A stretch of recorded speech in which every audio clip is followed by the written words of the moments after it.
Sebelum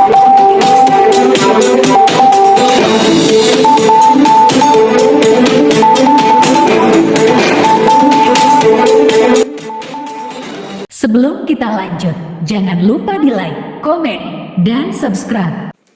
Assalamualaikum warahmatullahi wabarakatuh. Hadirin sidang Jumat. Alhamdulillah, kita bersyukur pada Allah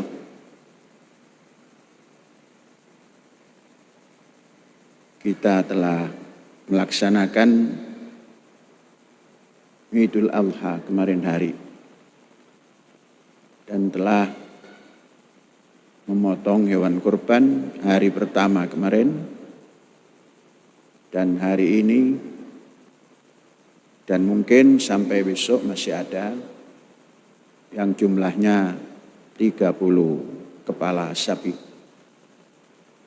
Dan nanti dilanjutkan dengan kambing dan juga domba. Alhamdulillah. Saya dapat berita dari kampung, lembu yang kita kirim ke tempat lahir Syekh bisa terdistribusikan ke 500 lebih mustahik. Hari ini atau hari raya kurban kali ini, warga kampung tempat dalaman kelahiran Syekh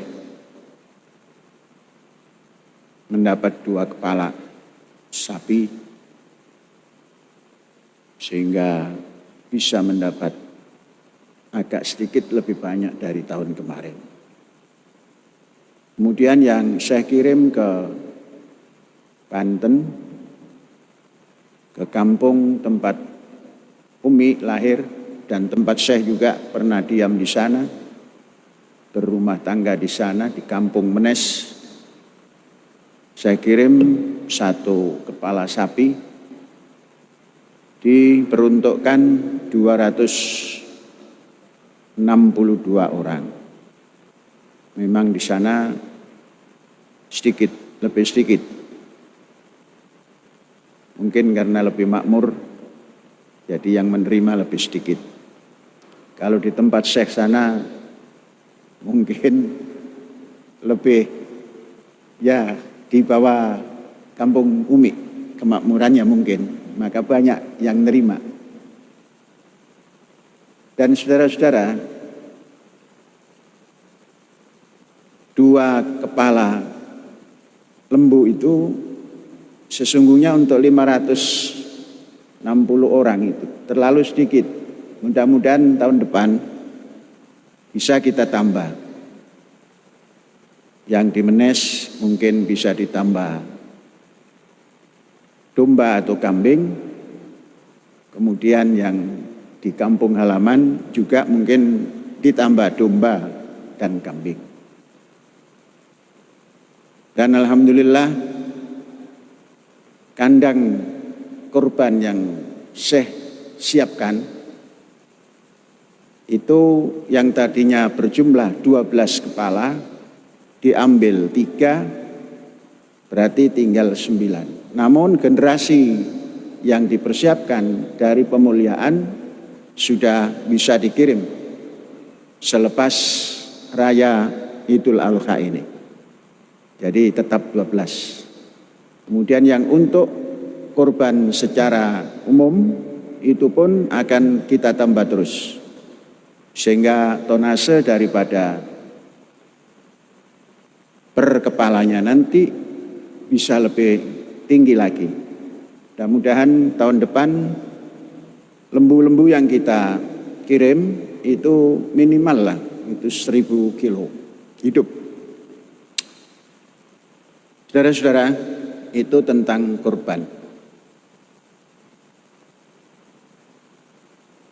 Di dalam Quran, ini judul lain, kurban sudah selesai.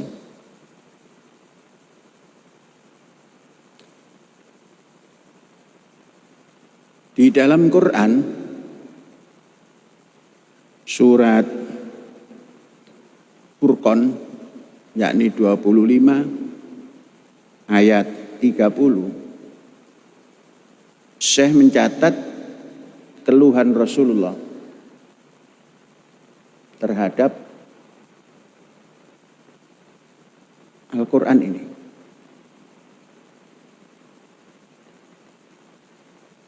Karena keluhan Rasulullah itu tidak diajukan kepada manusia. Sebab manusia ini sulit untuk menebak Rahman Rahim diri manusia itu. Maka Rasulullah mengadu kepada Allah. Wa qala ar-rasul ya Rabb inna qaumi ittakhadhu hadzal Qur'an mahjura. Ya Tuhan, kaumku ini sungguh telah menjadikan Al-Quran ini terpencil atau memencilkan atau menghindarkan atau menghindari.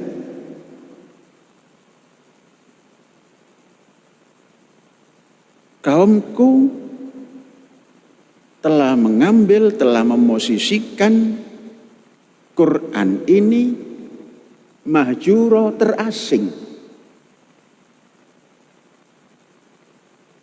Saya mendalami keluhan Rasulullah ini. Rasul mengeluh, ya Rabb, inna qaumi ittakhadhu hadzal Qur'an mahjura. Sebegitu hebatnya Rasulullah mengeluh. Entah di tahun berapa ini mengeluhnya ini. Karena Rasulullah ada di Makkah 13 tahun, kemudian di Madinah, mempunyai tempat untuk menegakkan din bersama pemeluk agama lain ketika itu 10 tahun. Entah keluhan ini tahun keberapa.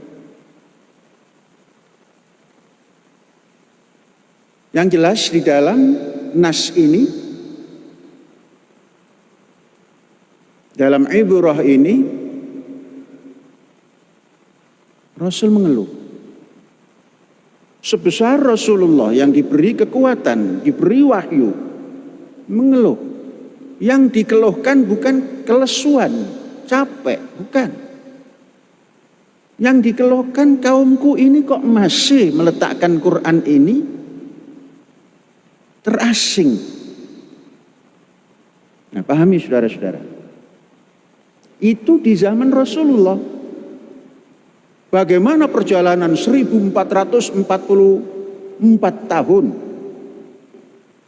Di zaman Rasul ada, Quran ini oleh kaum Nabi Muhammad tidak disebutkan Muslim, tidak disebutkan agama apapun. Inna qaumi ittakhadhu hadzal Qur'an mahjura. Quran tersingkir.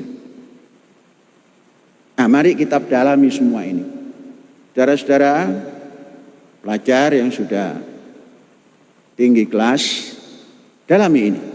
Cari apa yang dimaksud oleh Rasulullah Sallallahu Alaihi Wasallam terhadap Al-Quran yang diasingkan oleh kaumnya. Apakah kita pada hari ini sudah jauh dari Al-Quran? Nah, peringatan Rasul atau aduan atau syakwa, galaunya Kanjeng Nabi zaman dulu, apakah sekarang juga sama? Kalau kita menurut perjalanan sejarah, biasanya kalau dulu mahjur, dijauhi, jangan-jangan sekarang ditinggalkan. Nah, coba kita sekarang harus punya imbangan. Sampai di mana kita meletakkan Quran ini tidak menjadi mahjuron, tersisihkan.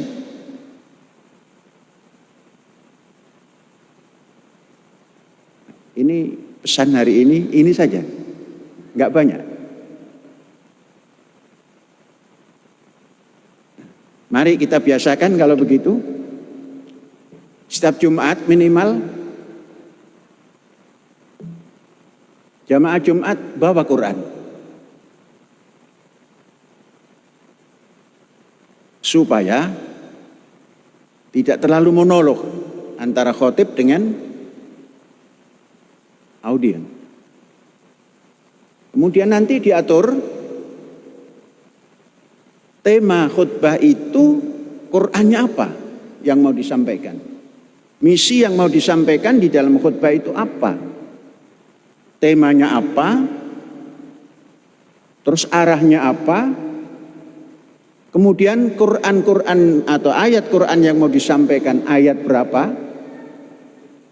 Sebaiknya audiens sudah dikasih bahwa khotib hari ini akan menyampaikan ayat ini dan ayat ini. Kemudian audiensnya memegang Al-Quran, dibukalah ayat itu, surat itu, dengarkan khotib. Kemudian Quran dibaca oleh khotib, kita membaca. Mari kita coba seperti itu. Semua memegang Al-Quran. Jangan memegang HP. Nanti HP kalau hidup, ada kring dari luar, mengganggu. HP matikan semua tatkala berjumat dan tatkala mendengarkan khutbah. Nah, maka toko koperasi siapkan Quran terjemah. Saya yakin semua sudah punya. Tapi bawalah Quran yang terbaru dan bawalah pensil dan kasih coret-coret apa yang diterangkan oleh khotib. Ya, kasih syarat pensil. Baru nanti kita pindahkan ke buku. Saya selalu seperti itu. Setiap memberikan informasi yang berkenaan dengan ayat Quran, saya tulis, dan sebelum menulis itu saya pindahkan, dan Quran yang saya punya itu kita kasih tanda. Paling tidak tanggal sekian disampaikan. Jadi kita bisa merujuk ulang.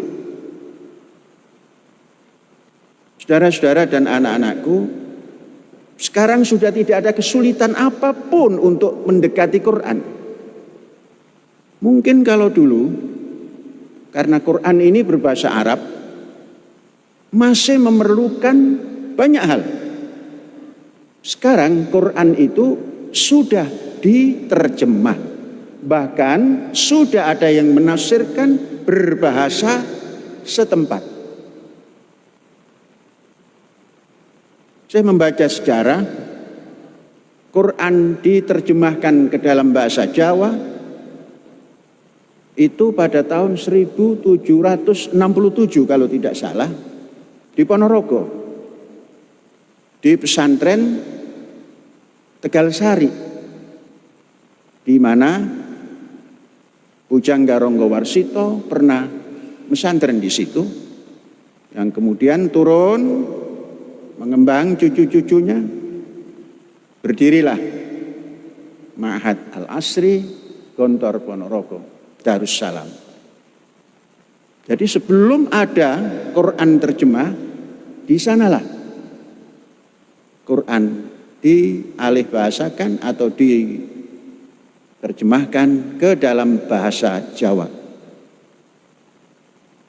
Betapa lambatnya.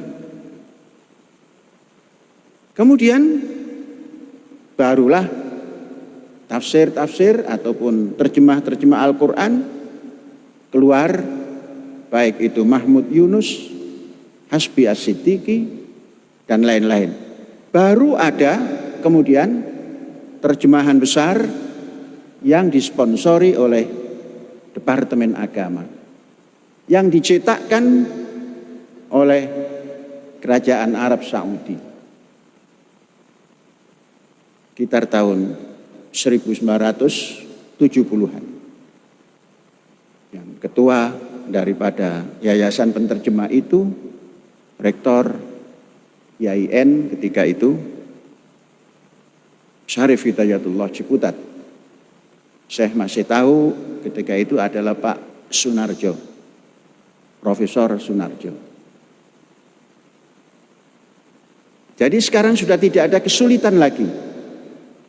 Baca sendiri, kemudian baca terjemahannya. Kalau mau mengembangkan, kembangkan. Cari. Sudah tidak sulit lagi. Hari ini sangat mudah mencarinya. Kalau ingin tahu tafsirannya, kita minta tolong. Ada Google dan lain-lain, itu bisa dimintai tolong. Bagaimana tafsir daripada umpamanya Mahmud Yunus tentang ayat ini, klik akan keluar. Bagaimana tafsir yang dikeluarkan oleh Profesor Hasbi As-Siddiqi, klik akan keluar. Katakanlah umpamanya ulama-ulama dari luar, klik akan keluar. Dan semua sudah berbahasa yang kita bisa paham. Ini bukan berarti saya menganjurkan kamu hanya, anak-anakku, mengenal dengan bahasa Indonesia saja. Bahasa Arabnya pun kalian pahami. Sebelum kalian penuh, baca tafsir-tafsir yang sudah di-Indonesiakan untuk mempercepat pemahaman terhadap Al-Quran, sehingga Al-Quran ini tidak mahjuron, terpinggirkan. Ini saja pesan Jumat hari ini. Mudah-mudahan bisa kita laksanakan. Yang belum punya Quran terjemah, ambil ke koperasi. Kalau koperasi belum ada, ambil ke percetakan. Kemudian nanti setelah pulang dari Jumat, diskusikan anak-anakku apa yang dipesan oleh sahabat kita yang menjadi khotib tadi. Biasakan itu. Umpamanya khotib kelas 12, kelompok kelas 12 berdiskusi. Pesan Anda tadi itu apa dalam hati Anda yang Anda sampaikan itu. Sehingga akan menjadi tempat berdialog, berdiskusi setelah khutbah berdasar ayat-ayat yang dibacakan tadi. Mungkin dengan begitu cara belajar bisa lebih tinggi nilainya. Hadza wallahu yar'ana wa yahfadzuna. Alhamdulillahirabbil alamin. Merdeka.